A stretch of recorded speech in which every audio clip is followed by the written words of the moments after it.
단정을 짓지만 기도하는 사람에게는 이건 필연이다. 이건 하나님의 역사다. 그렇게 하나님의 응답으로 받아들입니다.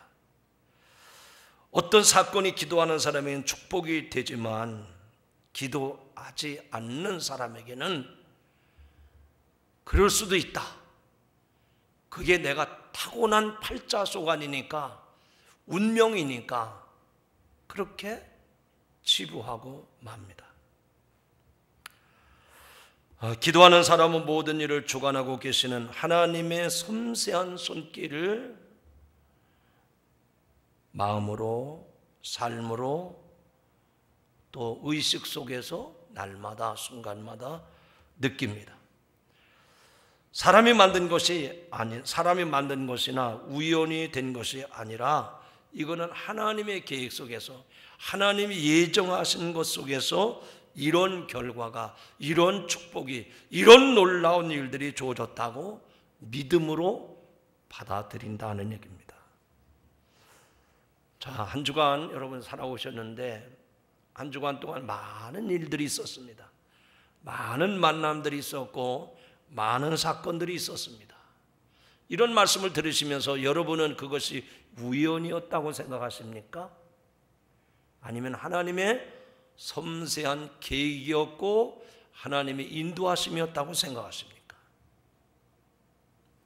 오늘 읽은 이 본문의 말씀에 보니까 회당 예배를 마치신 예수님께서 제자들과 함께 안식일 저녁 식사를 위해 한 가정에 초대를 받습니다. 방문을 하게 됩니다. 예수님은 가정에 초대를 받는 것을 기뻐하셨습니다. 개인을 만나는 것도 기뻐하셨지만 또한 가정을 찾아가시고 또 가정에 초대를 받는 것을 기뻐하시고 좋아하셨습니다. 그런데 그날 해당 예배로 마친 다음에 저녁 식사에 찾아가신 집은 시몬의 집입니다. 어쨌든 예수님께서 방문하신 시몬의 집은 불행하게도 그의 어머니 장모가 심한 열병으로 죽게 된 상황이었습니다. 아마 이 장모가 심한 열병으로 죽게 됐다고 하니까 이게 무슨 병이었길래 그렇게 고생을 하고 있을까? 모든 성서학자들이 공통적으로 그 열병은 말라리아였을 것이다 라고 지목을 합니다. 말라리아에 감염이 되면 지금도 그렇지만 그 당시에는 치유가 불가능했습니다. 아직도 불안하지만 우리 사회에 메르스라고 하는 질병으로 인해서 많은 사람들이 고통을 받고 심지어 의료인들은 자기가 왜 의료인이 되었는지 회의를 느낄 정도로 고통을 받기도 했습니다. 이같이 아무런 어려움이 없는 가정은 세상에 하나도 없습니다. 모든 가정이 그 나름의 고통스러운 문제점, 어려운 문제점들이 있다 하는 얘기입니다. 예수님께서 그 집에 들어가셨을 때 시몬의 장모는 예수님이 오셨느냐고 한마디도 말할 수 없을 정도로 심각한 상태였고 죽음이 드리워진 상태였습니다. 이런 시몬의 장모, 그 여인의 모습을 보면서 주위에 있던 사람들이 예수님께 주님, 저 여인이 금방 죽게 되었사오니 고쳐달라고. 그날 그 집에 함께 참석했던 모든 사람들이 예수님을 주목하면서 예수님 오셨으니 이 집안에 저 어머니를 고쳐달라고 주위의 사람들이 예수님에게 간구를 합니다. 성경을 여러 번 봤습니다. 마태복음에도 이 본문이 나오고 또 마가복음에도 이 본문이 나옵니다. 그런데 공교롭게도 시몬도 그랬거니와 그 본인도 예수님 나를 좀 고쳐주세요, 우리 어머니를 좀 살려주세요 부탁한 적이 없어요. 왜 부탁을 안 했을까요? 다른 사람은 몰라도 시몬이나 그 본인은 내가 이제 죽음을 더 이상 피할 수가 없다, 이쯤 되면 다 지났다, 끝났다라고 생각을 했어요. 주위에 있는 사람들은 안타까워서 살려달라고, 예수님이 오셨으니 한번 살려보라고 부탁을 하지만 시몬이나 그 열병을 알아놓는 본인은 더 이상 어떻게 할 방법이 없었기에 아무런 얘기가 없습니다. 그런데 예수님이 그 여인을 즉시 고쳐주십니다. 예수님은 우리 영혼의 구원자이실 뿐만 아니라 삶의 모든 문제의 해결자이십니다. 어떤 상황에서도 예수님이 계시면 걱정할 게 없어요. 문제를 해결해 주십니다. 병을 고쳐주십니다. 우리 영혼을 구원해 주십니다. 문제는 예수님이 계시는가 안 계시는가 하는 게 중요하다는 얘기예요. 오늘 이 자리에 나와 예배하는 여러분들에게 여러분의 심령 속에, 여러분의 삶과 여러분의 가정 속에, 여러분의 의식 속에 늘 주님이 함께 하시기를 주님의 이름으로 축원합니다. 왜 그렇습니까? 주님이 계시면 문제가 더 이상 문제되지 않습니다. 그 문제를, 아니 죽음의 문제라도 그 문제를 해결해 주시는 분이 주님이시기 때문에 그렇습니다. 우리는 이 사건을 통해서 중요한 사실을 배울 수가 있습니다. 여러분, 그게 무엇이라고 생각하십니까? 오늘 해당 예배를 마치고 저녁 식사에 초대되어서 간 집에 죽음을 임박한 그 어머니가 누워있는 현장에서 예수님이 그 여인을 고쳐주셨는데, 이 사건이 오늘 저와 여러분에게 무슨 상관이 있느냐 얘기입니다. 제가 보아하니 여러분들은 사지가 멀쩡하고 누워있기는커녕 펄펄 뛰어다니고 가지 못해서 다니지 못해서 병이 나고 몸살이 날 정도인데 이거하고 아무 상관이 없잖아요. 그런데 하나님은 오늘 이 말씀을 주셨단 말이죠. 이 말씀을 통해서 하나님이 저와 여러분에게 깨닫게 하시려고 하는 게 뭘까? 우리들로 하여금 귀 있는 자는 들을지어다, 그렇게 깨닫게 하시는 게 뭘까 하는 얘기입니다. 첫 번째로 따라하시죠. 간구를 들으시는 예수님. 아, 예수님 어떤 분인가? 본인도 그리고 그의 자녀인 시몬도 자기 어머니를 고쳐달라고, 나를 고쳐달라고 간구하지 않았지만 주위 사람들이 불쌍히 여겨달라고, 살려달라고 그렇게 간구하는 그 소리를 들으시는 예수님. 여러분도 그 예수님을 만나고 그 예수님을 모시고 살아가시기를 주님의 이름으로 축원합니다. 예수님께서 시몬의 장모를 치료하게 된 중요한 동기는 무엇입니까? 놀랍게도 시몬의 장모는 열병 치료를 위해서 아무런 말도 하지 않았습니다. 앞서 말씀드린 것처럼 이제는 포기 상태가 된 겁니다.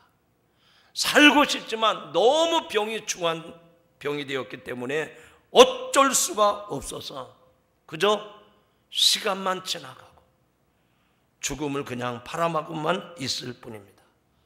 더 이상 희망이 보이지 않는 것입니다. 그런데 그 시몬의 장모를 위해서 예수님께 간구한 것은 그날 그 자리에 참여한 사람들의 간구였습니다. 성경 본문 38절에 보니까 이렇게 말씀합니다.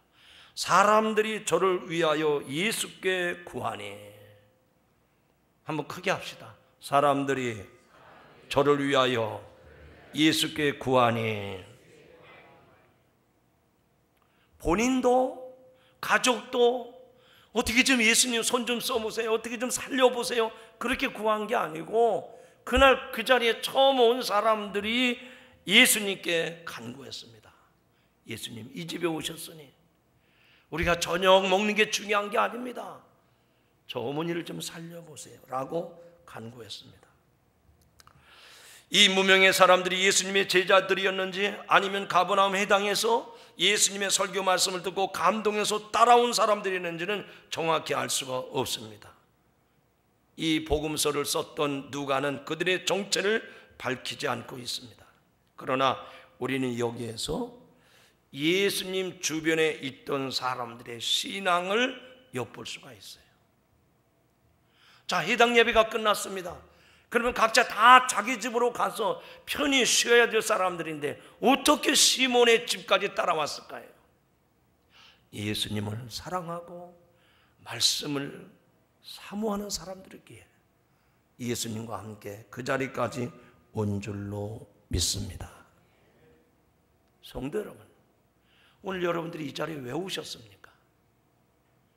오늘 이 더위에 오고 갈 데 없으니까 반석교회는 에어컨 시스템이 잘 되어 있으니까 시원하게 가서 예배 참석하고 점심이나 먹고 그러기 위해서 오셨습니까?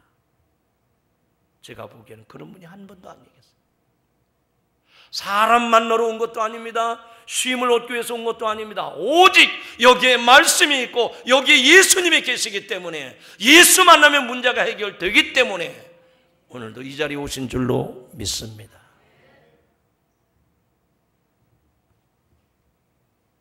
행여 우리들의 마음이 바뀔 수가 있어요. 예수 믿고 신앙생활 하다 보면 나도 모르게 권태기가 옵니다. 나도 모르게 내 신앙이 매너리즘에 빠지기 쉽습니다. 그래서 교회 가는 게 그냥 나도 모르게 그냥 무의식적으로 가는 거예요. 설교를 들어도 감동이 없어요. 감격이 없어요. 옆에 있는 사람은 눈물을 흘리고 뭐 손을 들고 막 울면서 찬송을 부르고 있는데 저 사람 왜 저래? 이상할 정도로 나는 감동도 없고 감격도 없고.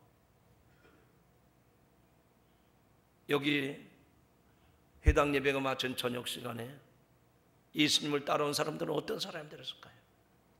예수님 가는 곳에 나도 가고 예수님 말씀이 있는 곳에 나도 있었고 그런 사모하는 마음이 있었던 사람인 줄로 믿습니다. 여러분,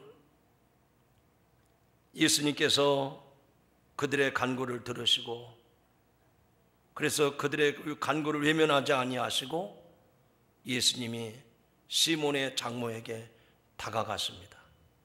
그리고 말씀 한마디로 그 열병을 떠나게 하셨습니다.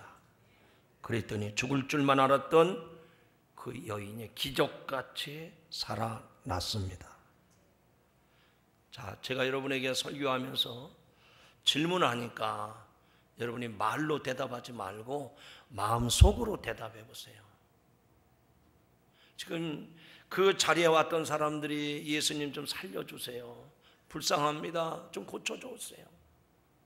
그 예수님이 뭐 이렇다 저렇다 얘기하지 않습니다.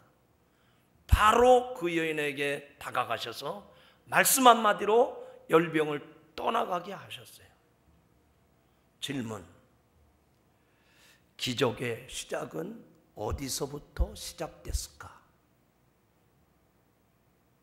지금 열병으로 말라리아에 감염이 되어서 지금 곧 숨이 끊어지는 그 장모에게 예수님이 기적을 행하셨는데 어디서부터 기적이 시작된 것일까? 1번, 베드로의 집 문에 들어갈 때부터. 2번, 예수님이 그 여인에게 손을 얹었을 때부터. 3번, 예수님이 그 여인을 향해서 일어나라, 여기 뭐 그런 얘기가 없지만 말씀하셨을 때. 어떤 겁니까? 마음속으로 대답해 보세요. 1번도 아니고 2번도 아니고 3번도 아닙니다. 기적의 시작은 그 주위 사람들이 예수님에게 간구하는 기도가 있을 때부터 기적이 시작된 줄로 믿습니다. 따라합시다. 기도하는 것이 기적의 시작입니다. 예수님이 말씀하셨다고 해서 되는 게 아닙니다. 먼저 기도의 간구가 있을 때 그때부터 기적이 나타난 거예요. 그러므로 오늘 우리가 이 사건을 통해서 죽음의 자리에 드러누워 있던 그 사람에게 있어서 기적은 무엇일까? 기도는 무엇일까? 자선이 아니라 우선이라는 겁니다. 여러분, 오늘 우리가 세상 살아가면서 여러 가지 복잡하고 다양하고 정말 내 힘으로 어찌할 수 없는 여러 가지 문제들을 경험합니다. 그때 우선이 무엇입니까? 어떤 사람은 자기의 과거 경험을 되살려가지고 이런 문제는 이렇게 해야 된다, 아주 약삭빠르게 재치있게 처리를 합니다. 어떤 사람은 내가 이게 전문가가 아니니까 이런 분야의 전문가인 그 사람 얼른 찾아갑니다. 그것도 안 되면 어떤 돈을 줘가지고 해결사한테 부탁을 합니다. 하나님의 백성, 거룩한 성도들이라고 하면 하나님 앞에 엎드려 기도해야 되는 것이 우선임에도 불구하고 이것저것 해보다가 다 안 되면 그제서야 자손으로 하나님 앞에 엎드려서 하나님 안 됩니다, 살려주세요, 도와주세요, 해결해주세요 물어봅니다. 기도가 우선입니까? 자선입니까? 참 창피하지만 얘기하세요. 괜찮아요. 기도가 우선입니다. 크게 하시라니까요. 기도가 우선입니다. 큰 일이든 작은 일이든 기도가 우선입니다. 기도가. 기적이 어디서부터 시작이 됐습니까? 예수님이 그 여인에게 손을 얹어서 안수할 때가 아닙니다. 말씀할 때가 아닙니다. 베드로의 집에 찾아올 때가 아닙니다. 그 자리에 모였던 사람들이 예수님, 이 여인을 좀 고쳐주세요, 살려주세요 간구 기도했을 때부터 기적은 시작된 줄로 믿습니다. 기도가 기적의 시작입니다. 기도하지 않고 기적을 바라는 것은 어불성설이죠. 따라합시다. 우리가 기도하면 하나님이 일하십니다. 아니 그냥 기도 안 해도 좋아. 여러분 안 하는 거 하나님도 알고 나도 하는데 안 하더라도 한번 크게 해보세요. 우리가 기도하면 하나님이 일하십니다. 내가 기도하면 하나님이 일하십니다. 나는 기도한 것뿐인데 그 문제를 해결하시는 분 하나님이란 말이죠. 나는 기도하는 것밖에 없어요. 결과를 하나님께 맡기고 하나님 앞에 기도하면 하나님이 그 문제를, 죽음의 문제든 질병의 문제든 우리 인생사의 어떤 문제든지 하나님이 해결하심을 믿습니다. 우리가 사노라면 이 시몬의 가정처럼 죽음의 그림자가 드리워지는 것을 경험할 수도 있습니다. 발을 동동 굴러가며 밤잠을 이루지 못하고 눈물로 시간을 보낼 때 그렇게 안타까워할 때도 없지 않아 있을 겁니다. 근데 우리는 그때그때마다 하나님 옆에 엎드리고 하나님 옆에 부르짖어야 되는데 기도는 왜 안 되는지, 어느 정도, 얼마 정도 돼야 그때 주여 살려주세요 그럴는지. 기도하면 하나님이 일하십니다. 사도행전 12장에 보면 헤롯 왕이 그 당시 교회 지도자들을 몇 사람 죽이려고 계획을, 음모를 꾸밉니다. 그래서 제일 먼저 요한의 형제였던 야고보 사도를 죽입니다. 그리고 또 예수님의 제자였던 베드로를 붙잡아다가 6월절이 지나면 죽이려고 계획을 꾸밉니다. 그래서 군인들이 그를 잡아 감옥에 가두고 군인 16명이 4조로 나누어 지키게 합니다. 전날 밤입니다. 내일이면 베드로도 이 야고보처럼 죽임을 당할 처지에 놓인 것입니다. 그러나 교회와 성도들이 그 사실을 알고 하나님 앞에 밤새워 기도합니다. 그는 사슬에 매여 두 군인 틈에서 잠들었고 문 앞에서는 또 두 경비병이 지키고 있습니다. 그런데 이게 웬일입니까? 갑자기 주의 천사가 나타나고 어두침침한 감옥 안이 환하게 밝혀집니다. 천사가 깊이 잠든 베드로의 옆구리를 쳐서 깨웁니다. 어서 일어나라. 어서 일어나라. 그러자 쇠사슬이 그 손목에서 떨어져 나갑니다. 그리고 천사는 베드로에게 허리띠를 메고 신을 신으라, 겉옷을 입고 나를 따라오라.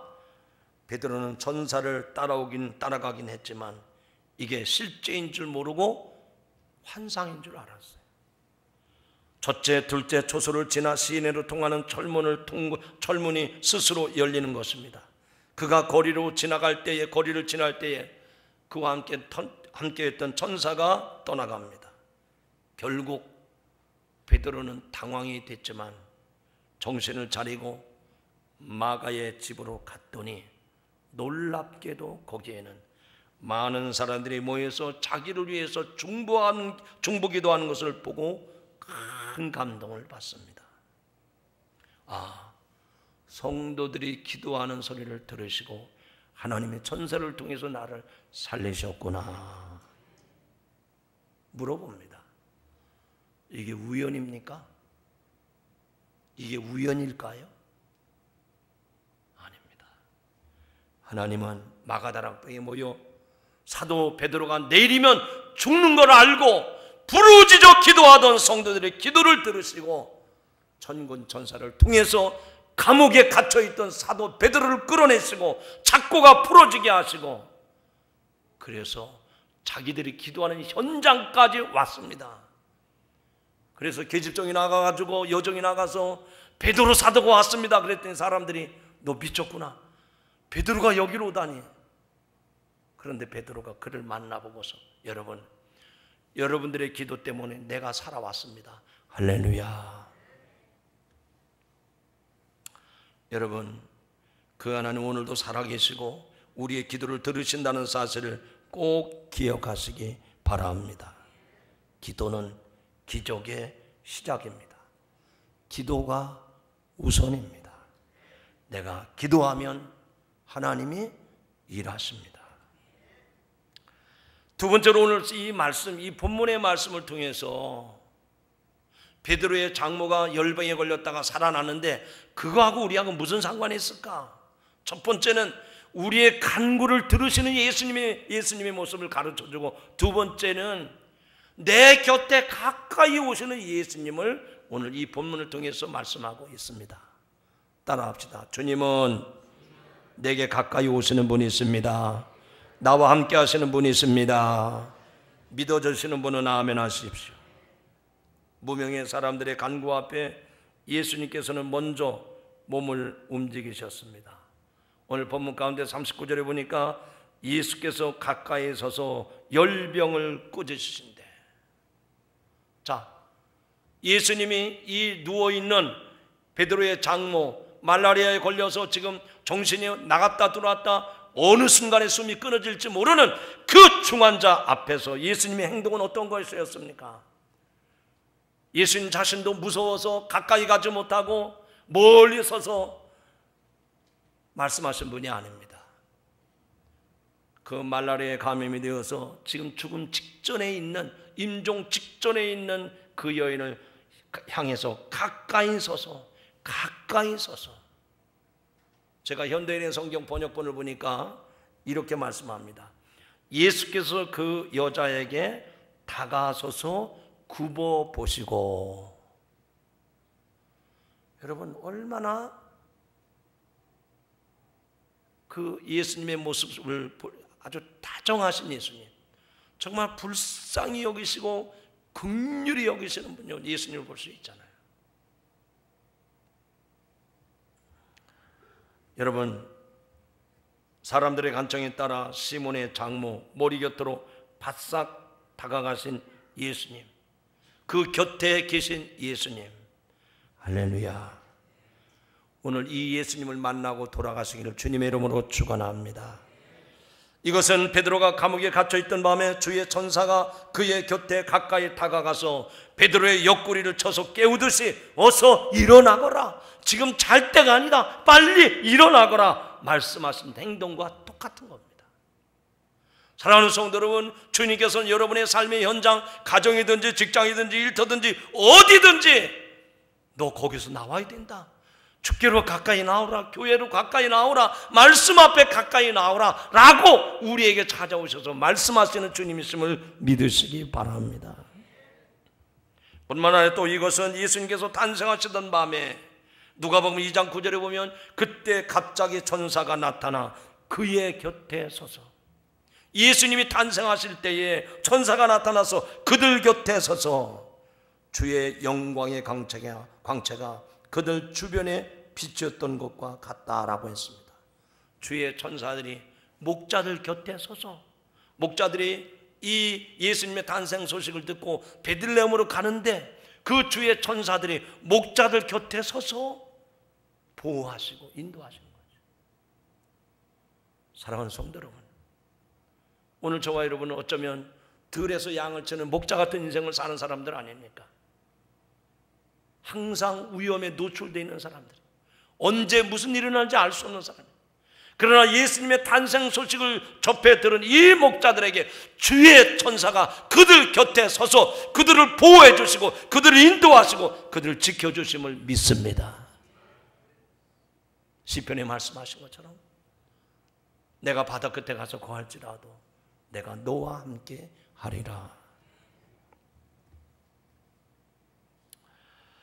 또 주님께서 부활하는 새벽에 부활하신 주님의 시신의 향료를 받아들려고 몇몇 여인들이 무덤에 찾아갔습니다. 그런데 주의 천사가 여인들 곁에 가까이 서서 말씀하시기를 어찌하여 살아있는 자를 죽은 자 가운데서 찾느냐? 이 음성을 듣게 되므로 부활하신 예수님을 처음으로 경험하는 여인들이 됩니다. 자, 여기서 우리는 중요한 사실을 하나 발견하게 됩니다. 제가 지금 말씀드렸던 이 세 부류, 베드로가 감옥에 갇혔을 때 주의 천사가 그의 곁에 가까이 섰다고 했죠. 또 예수님이 탄생하시던 밤에 주의 천사가 목자들 곁에 서서 그들을 보호해 주었다고 했습니다. 또 예수님이 부활하실 때에 이 여인들에게 주의 천사가 곁에 서서 말씀하셨다고 그랬죠. 이 부류의 사람들에게 공통적인 특징이 무엇일까요? 시몬의 집에 있던 사람들, 또 베드로가 감옥에서 풀어나게 했던 사람들, 예수님의 부활의 현장에 제일 먼저 경험했던 여인들, 이 사람들의 공통적인 모습이 무엇인가 하는 얘기입니다. 틀림없이 이 사람들은 다 기도하는 사람들이었다 하는 얘기입니다. 즉 기도가 기적의 시작인 것을 아는 사람들이었어요. 여러분이 한번 자기 자신에게 나는 이렇게 믿는다라고 대답을 해보세요. 안 믿어지면 어쩔 수 없어요. 오늘날도 기적이 있을까요? 어떤 분은 그냥 아멘 이렇게 얘기하시네요. 나는 믿는데 다른 사람이 요즘 같은 과학시대에 무슨 기적을 믿어 그러면 흉볼까봐 아멘. 괜찮아요. 마음으로 아멘 해도 좋아요. 다시 한번 물어봅니다. 주님이 여러분에게 물어보는 거예요. 아무개 장로야, 아무개 권사야, 아무개 집사, 아무개 성도야, 너 오늘날도 기적을 믿느냐? 믿음대로 되는 줄로 믿습니다. 그렇다면 오늘날 어떤 사람들을 통해서 기적이 일어난다고 생각하십니까? 제가 한 주간 동안 기도하고 고민했던 문제가 이거예요. 오늘날에도 기적은 반드시 있는데 어떤 사람들을 통해서 하나님은 기적을 만들어 가시는가? 믿음의 사람들, 기도의 사람들, 주님을 가까이 하는 사람들에게 기적은 재현되는 줄로 믿습니다. 또 한 가지 질문합니다. 기적은 어디에서 오는 것이죠? 도깨비 방망이 두드리면 하늘에서 뭐가 뚝 떨어지는 것처럼 기적은 그렇게 주어지는 것이 아니라 살아계신 주님, 부활하신 주님, 죽음의 권세를 이기신, 무덤을 열고 다시 살아나신 예수님을 믿는 그 사람들을 통해서, 기도하는 사람들을 통해서 기적은 나타나는 줄로 믿습니다. 오늘도 우리 주님은 병약한 자, 문제를 가진 자, 절망하는 자, 슬퍼하는 자들에게 다가오십니다. 그리고 그 문제를 해결해 주시기를 원하십니다. 그 주님이 이 질병을 앓고 죽음에 임박해 있는 그 집에 그 여인에게 다가가셨습니다. 엄숙하고 영광스러운 주님께서 초라하고 비참한 몰골의 여인에게 찾아오셨습니다. 그리고 주님께서 그 여자애에게 다가가셔서 굽어보시고 그를 만져주시고 일으켜 세워주십니다. 이제 놀라운 일이 일어나지 않을 수가 없습니다. 즉시 열병이 떠난 줄로 믿습니다. 우리들은 종종 불행한 일들을 이 세상에서 경험합니다. 질병을 비롯한 여러 가지 삶의 무거운 문제들로 인해서 슬픔을 당하고 괴로움을 당하고 단식하고 절망하고 때로는 너무 그 짐이 무거워서 버거워서 많은 사람들이 스스로 목숨을 끊는 일들이 지금도 이 순간에도 계속되고 있습니다. 그러나 우리에게는 그 문제보다 그 절망스러움보다 크신 예수님의 계심을 믿으시기 바랍니다. 주님은 우리들이 당하는 고통을 그냥 보시고 내버려 두지 않으십니다. 우리 주님은 우리 불쌍히 여기시고 우리를 회복시켜 주셔서 온전하게 하시는 분이심을 믿습니다. 그날 저녁 예수님께서 시몬의 장모에게 가까이 찾아가셨듯이 오늘도 문제와 씨름하며 고통당하며 힘들어하며 살아가는 저와 여러분에게 주님이 우리를 불쌍히 굽어보시고 여겨주시고 그리고 당신의 품에 품으시면서 어루만져 주시고 일으켜 세워주시고 회복시켜 주셔서 우리의 삶을 온전하게 하시는 줄로 믿습니다. 주님은 이후에도 여러 차례 같은 일을 되풀이 하셨습니다. 사도행전 23장에 보면 사도 바울이 예루살렘에서 복음을 전파한 후에 유대인들의 위협 때문에 로마 군대의 영문에서 보호를 받던 밤에 주님이 바울 곁에 가까이 오셔서 이렇게 말씀하십니다. 사랑하는 종 바울아, 네가 예루살렘에서 나의 일을 증언한 것 같이 로마에서도 증언하여야 하리라. 네가 지금 유대인들의 그 핍박 때문에 이 군대 영문 안에 갇혀 있다고 두려워하지 말아라. 네가 그 유대인들 앞에서 복음을 증거한 것 같이 로마에 가서도 복음을 전하여야 하리니 내가 너와 함께 하겠다. 할렐루야.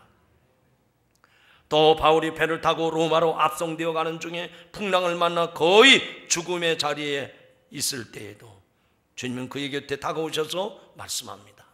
사도행전 27장 22절 23절 이하에 나오는 말씀입니다. 내가 섬기는 하나님의 사자가 어젯밤에 내 곁에 서서 말하되 바울아 두려워하지 말라. 네가 가이사 앞에 서야 할 것이라. 할렐루야. 주님 내 곁에 다가오시고 찾아오시고 우리를 붙들어 주시는 분임을 믿으시기 바랍니다. 가까이 오시는 주님은 우리를 붙들어 주시고 위로해 주시고 격려해 주시고 내가 해결할 수 없는 문제를 해결해 주시는 분임을 믿으시기 바랍니다. 이제 결론입니다. 오늘 말씀 가운데 39절에 보니까 시몬의 장모는 예수님에 의해서 치료를 받았습니다. 자, 이 말라리아로 고생한 여인이라면 여러분이 예측 가능하겠죠? 금방 일어나도요 정신이 없습니다. 힘이 없어요. 자기 몸을 가누지 못할 정도로 상당히 고통스럽습니다. 그런데 오늘 말씀을 읽고 또 읽고 또 읽어봐도 분명한 사건은 뭡니까? 그 열병에서 고침받은 여인이 일어나가지고 예수님을 수종들고 자기 집에 온 그 사람들을 수종들었더라 라고 얘기합니다. 저는 이 말씀을 이렇게 해석합니다. 갑자기 송장처럼 뻣뻣하게 죽어가던 사람이 벌떡 일어나가지고 로봇처럼 막 팍팍팍 이렇게 움직이는 게 전혀 아닙니다. 여러분 그런 예수님이 기적을 그렇게 행하시는 분이 아니세요. 어떻게 이 여인이 일어나서 수종들었을까요? 붙잡고 벽을 붙잡고 침상을 붙잡고 간신히 일어났을 거예요. 그리고 한 발 한 발 부엌으로 다가가서 물을 끓이고 예수님에게 따뜻한 차를 대접했을 거예요. 힘들지만 기력을 다해서 빵을 굽고 커피를 준비해서 예수님 이것 좀 드세요. 자기 집에 찾아온 모든 사람들 그 방을 나누면서 수종을 들었습니다. 여러분, 이 여인이 이제는 죽음에 이른 사람이 아니라 이제는 내 평생 이것이 내 삶의 전부라 생각을 하고 있는 힘을 다해서 섬기고 봉사하고 수고하는 아름다운 모습을 볼 수가 있습니다. 결론입니다. 따라합시다. 은혜를 경험한 사람은 자원하여 섬깁니다. 봉사합니다. 여러분, 이 말은 은혜가 없이는 봉사도 섬김도 없다는 얘기입니다. 거꾸로 말해서 봉사와 헌신과 섬김이 없는 것은 은혜가 떨어졌다 그 얘기예요. 다시 말씀을 드립니다. 내 신앙생활에 섬김과 봉사와 헌신과 희생과 수고가 없다고 하는 것은 은혜가 메말랐다는 거예요. 내가 죽을 수밖에 없는데 예수님이 나를 살려주셨다고 하면 허리가 끊어져도 내가 지금 기력을 찾고서는 간신히 일어나도 또 쓰러질까 봐 걱정하는 것이 아니라 내가 이제도 죽어도 여한이 없으니 내 손으로 예수님에게 따뜻한 음료라도 대접하고 싶어서 그렇게 헌신하고 그렇게 섬기고 그렇게 희생을 하는 겁니다. 그러므로 가장 큰 문제는 헌신과 봉사와 섬김이 없는 것이 아니라 내게 은혜가 떨어졌다는 게 큰 문제입니다. 오늘날 많은 사람들은 은혜를 사모하지만 어떻게 해야 은혜가 되고 어떻게 해야 기적이 되는지를 모릅니다. 따라합시다. 기도할 때 기적이 시작되고 기도할 때 은혜가 되살아납니다.